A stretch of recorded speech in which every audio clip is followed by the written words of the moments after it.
जय जिजाऊ जय शिवराय. सकळ मराठा कुणबी बांधवांनो, परभणी जिल्ह्यातील सकळ मराठा कुणबी बांधवांसाठी एक आनंदाची बातमी घेऊन आलेलो आहे. होय, जगात जर्मनी, भारतात परभणी.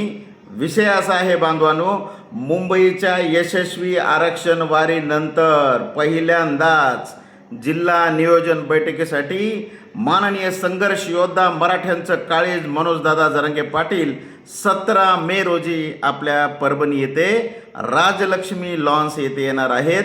विषय आहे मराठा समाजास पुढील समोरील समस्या, त्याच्यानंतर व्हॅलिडिटी आणि आरक्षण.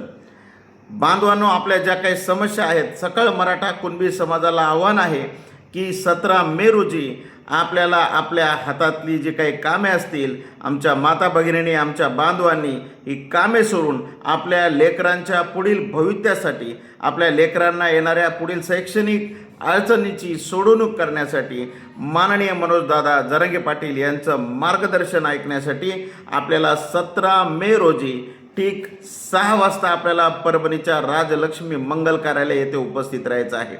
बांधवांनो, मी सांगितल्याप्रमाणे जगात जर्मनी, भारतात परभणी. होय, विषय तसाच आहे. मुंबईच्या यशस्वी आरक्षण वारीनंतर मनोजदादा जरांगे पाटील पहिल्यांदाच महाराष्ट्रामध्ये पहिल्यांदाच आपल्या परभणी येथे पहिलीच जिल्हा नियोजन बैठक लागू करण्यात आलेली आहे आणि याची विस्तृत माहिती देण्यासाठी मी आपल्या समोर आलेलो आहे. बांधवांनो, पुन्हा एकदा जय जिजाऊ. मी दिनकर गरुड, जरांगे पाटलांचा एक कट्टर ब्रिगेडी समर्थक, मराठा कुणबी नोंद शोध सहाय्यक समिती महाराष्ट्राच्या माध्यमातून मी आणि माझे समस्त सहकारी तालुकाध्यक्ष आपल्या तमाम जिल्हाभरातील असेल किंवा जिल्ह्याच्या बाहेरील असो, तमाम आपल्या मराठा कुणबी बांधवांच्या समस्यासाठी काम करत असतात. मनोजदादा जरांगे पाटील यांच्या मार्गदर्शनानुसार आम्ही चालत असतो. बांधवांनो, विस्तृतपणे माहिती अशी आहे की माननीय संघर्ष योद्धा मनोजदादा जरांगे पाटील हे 17 मे रोजी ठीक 5 वाजता पाथरी येथे त्यांचं आगमन होणार आहे. पाथरीवरून केकरजवळा येथे दादा येतील आणि केकरजवळ्यावरून पुढे उमरी मार्गे दादा पुढे तरोडा फाटा येथे दादांचं आगमन होणार आहे. त्यानंतर तो पुढील दौरा हा ब्राह्मणगाव फाटा येथे येणार आहेत आणि पुढे ठीक 5च्या आसपास दादा परभणी येथील उड्डाण पूलवर येणार आहेत. तिथून पुढे आपल्याला समस्त मावळे दादांसोबत परभणीच्या बसस्टँड येथे दादाचं आगमन होईल. त्यानंतर परभणी येथे असणाऱ्या बसस्टँडवरील अण्णाभाऊ साठे यांच्या पुतळ्यांचं आपल्याला अभिवादन दादा करणार आहे. त्यानंतर हीच रॅली पुढे आपल्याला डॉक्टर बाबासाहेब आंबेडकर स्मारकाच्या तिथे जायचं आहे आणि पुढे डॉक्टर बाबासाहेब आंबेडकर यांच्या पुतळ्याला अभिवादन करून नंतर छत्रपती शिवाजी महाराज चौकामध्ये स्मारकाजवळ सर्वांचं आगमन होईल. दादा तिथे पण छत्रपती शिवाजी महाराजांच्या पुतळ्याला अभिवादन करतील आणि तसाच हा काफिला पुढे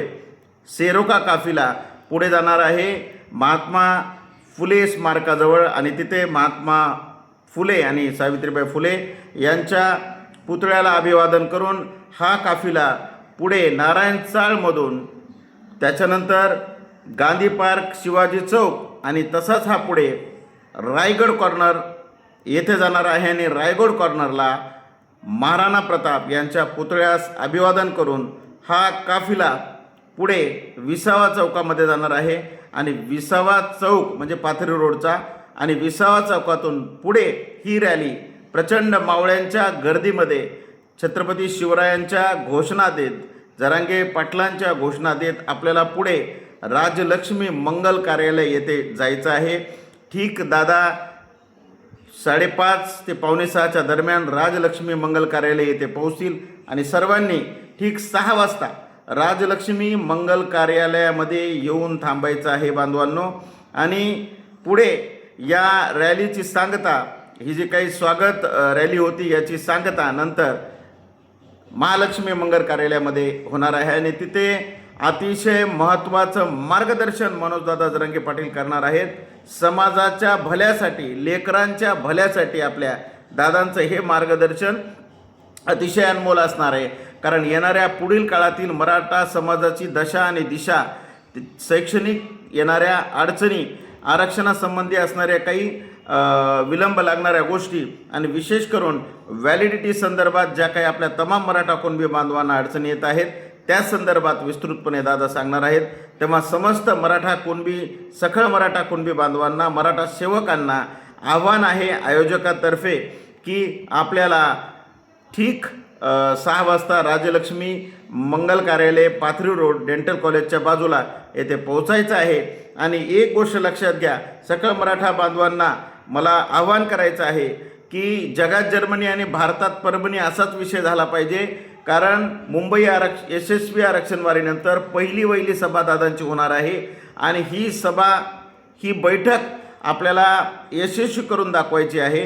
मोठ्या प्रमाणामध्ये या बैठकीला सर्वांनी उपस्थित राहण्याचं आवाहन मी आयोजकातर्फे करत आहे. धन्यवाद. जय जिजाऊ, जय शिवराय.